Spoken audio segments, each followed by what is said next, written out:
Dear students नमस्कार। Are के exam classes YouTube channel में आपका स्वागत है। आज का हमारा विषय है शेमुषी द्वितीय भाग का अष्टम पाठ विचित्रः साक्षी।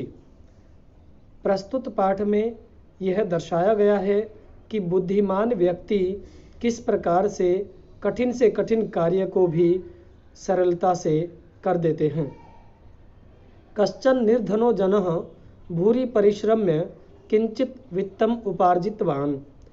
किसी निर्धन व्यक्ति ने अत्यधिक परिश्रम करके कुछ धन एकत्रित किया। वित्तम धन को, उपार्जितवान एकत्रित किया, इकट्ठा किया। तेन वित्तेन उस धन के द्वारा स्वपुत्रम अपने पुत्र को एकस्मिन् महाविद्यालये प्रवेशम दापयितुम सफलो जातः। उस धन के द्वारा वह अपने पुत्र को एक महाविद्यालय में प्रवेश दिलाने में सफल हुआ। तत्तनयः तत्रैव छात्रावासे निवसन। उसका पुत्र वहीं, तत्र जमा एव, तत्र माने वहाँ, एव माने ही, तत्रैव वहीं पर, छात्रावासे छात्रावास में, निवसन रहते हुए, अध्ययने संलग्नः समभूत अध्ययन में लग गया। एकदा स पिता तनुजस्य रुग्णताम आकर्ण्य व्याकुलो जातः। एक बार वह पिता अपने पुत्र की बीमारी को सुन करके दुखी हुआ। व्याकुलः माने दुखी, जातः हुआ। पुत्रम द्रष्टुम च, और पुत्र से मिलने के लिए प्रस्थितः चल पड़ा।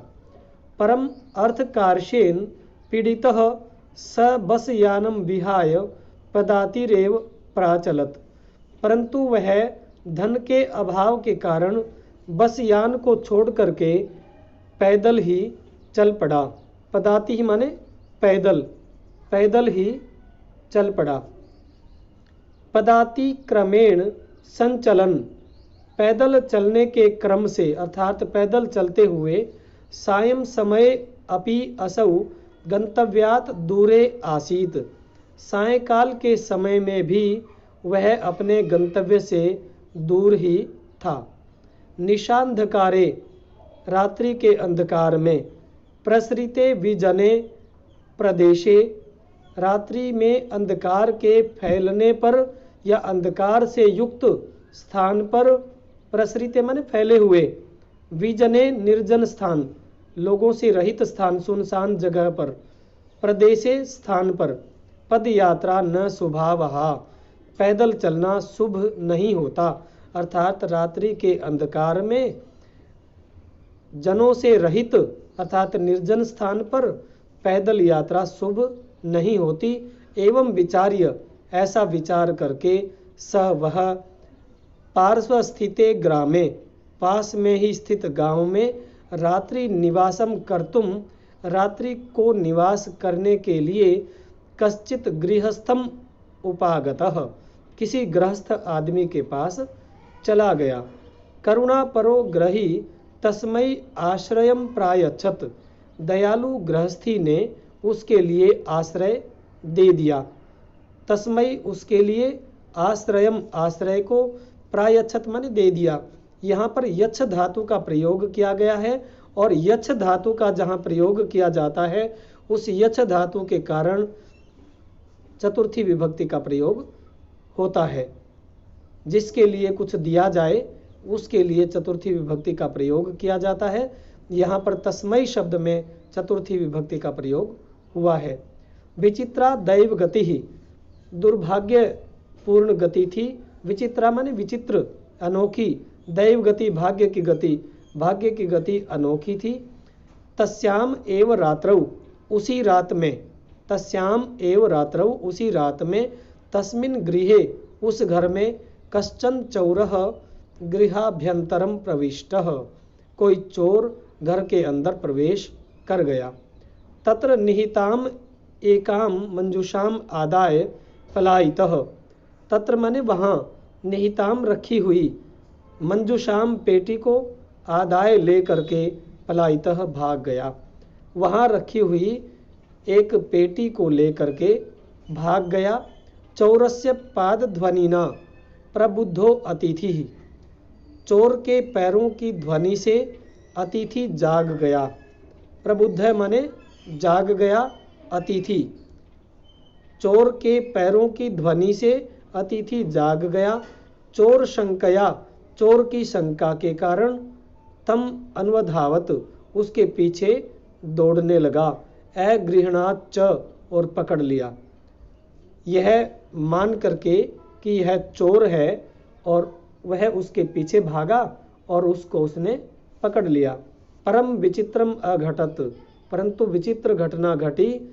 चोरः एव उच्चैक्रोशितुम आरभत, चोर ने ही जोर जोर से चिल्लाना आरंभ कर दिया। चोरः एव, चोर ही, उच्चैः, जोर जोर से, क्रोशितम आरभत, चिल्लाना आरंभ किया। चोरोयम चोरोयम, यह चोर है, यह चोर है। इस प्रकार से चोर ने ही चिल्लाना आरंभ कर दिया। तस्य तार स्वरेण, उसके ऊंचे स्वर से, प्रबुद्धा ग्रामवासिनः, गांव के लोग, प्रबुद्धा माने जाग गए।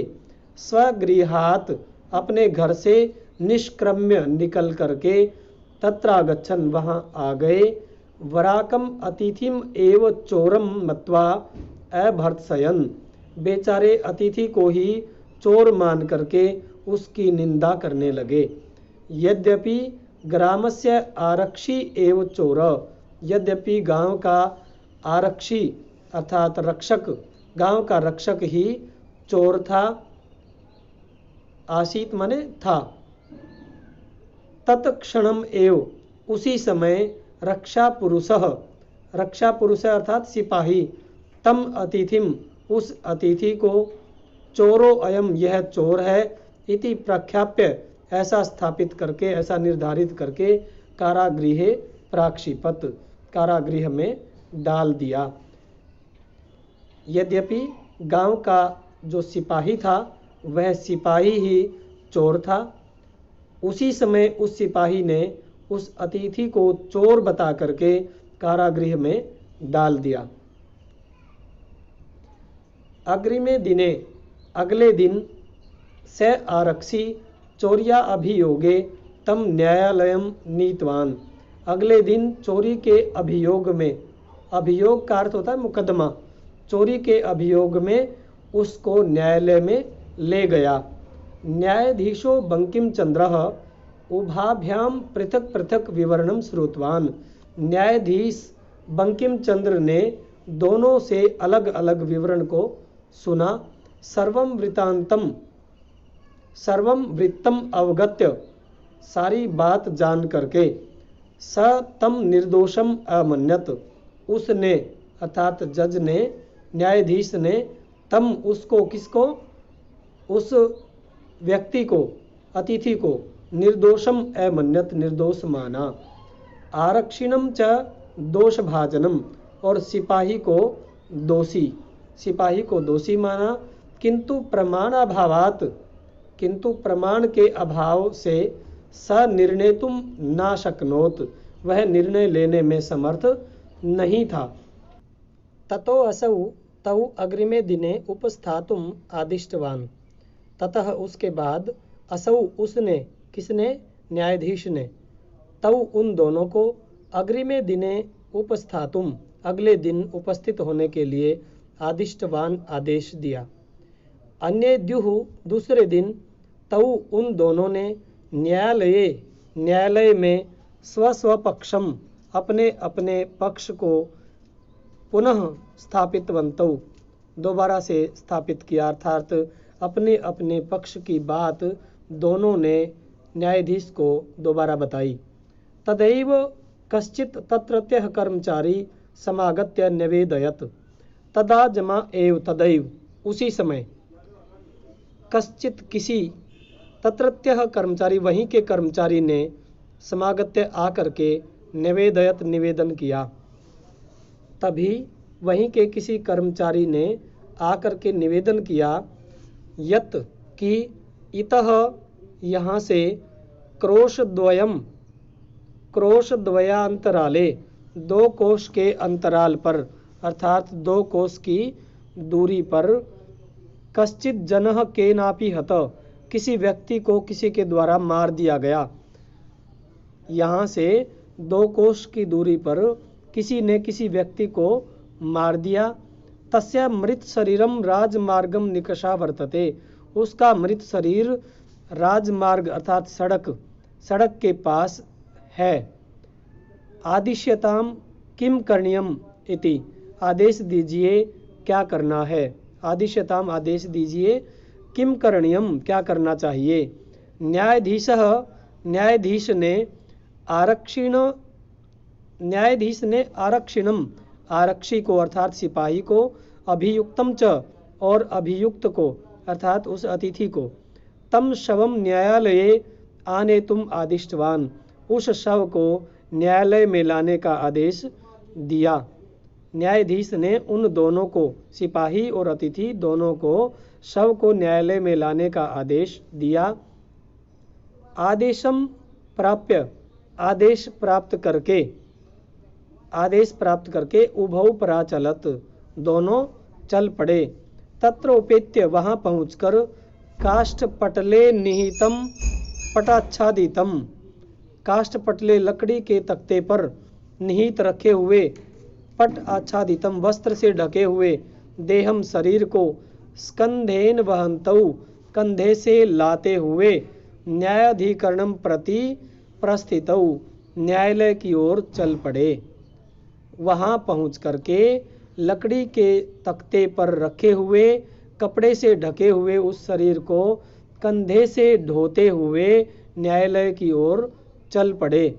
आरक्षी सुपुष्ट देह आसीत, सिपाही सुपुष्ट देह हट्टा खट्टा अर्थात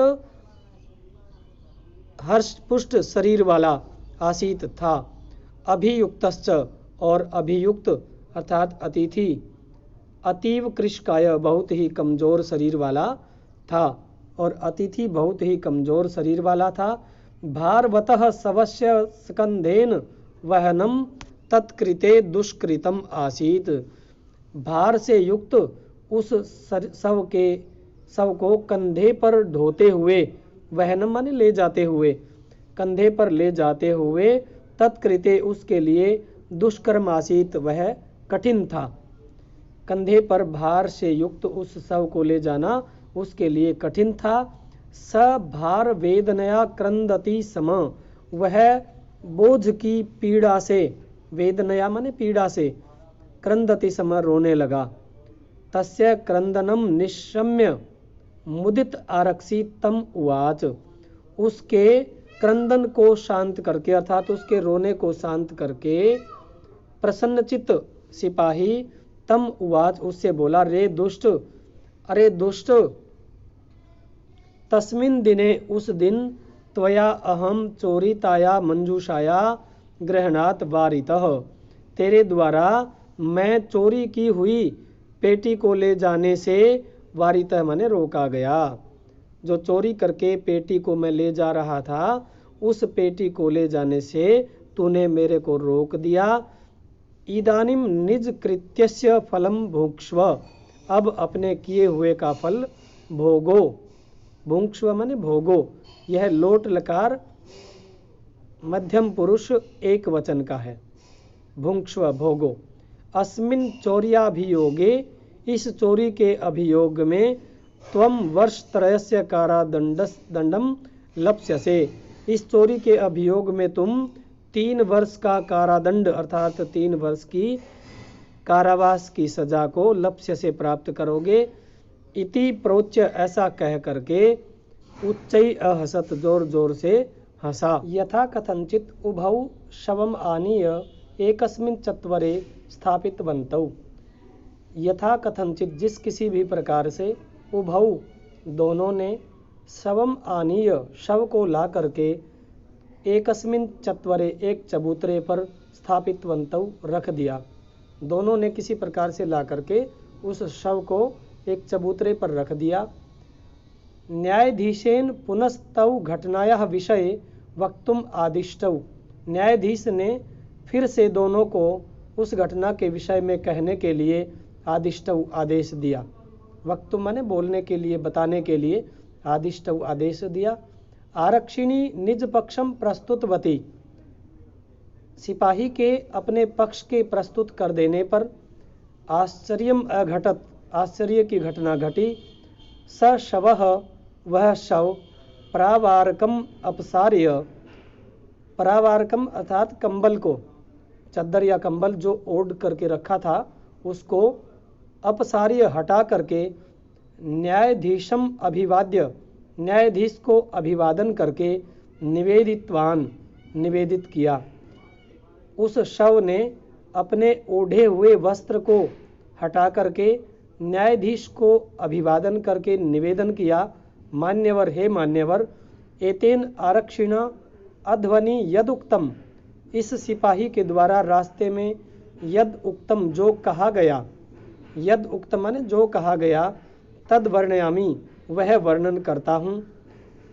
त्वया हम चोरिताया मंजूषायाः, तेरे द्वारा मैं चोरी की हुई पेटी से, चोरिताया मंजूषाया, चोरी की हुई पेटी के द्वारा या पेटी से, ग्रहणात ग्रहण करने से, पेटी को लेने से, वारितः रोका गया। अतः निज कृत्यस्य फलम भुङ्क्ष्व, इसलिए अपने किए हुए का फल भोगो। अस्मिन् चौर्याभियोगे, इस चोरी के अभियोग में त्वं वर्षत्रयस्य कारादंडम लप्स्यसे, इस चोरी के अभियोग में, मुकदमे में तुम 3 वर्ष का कारावास का दंड प्राप्त करोगे।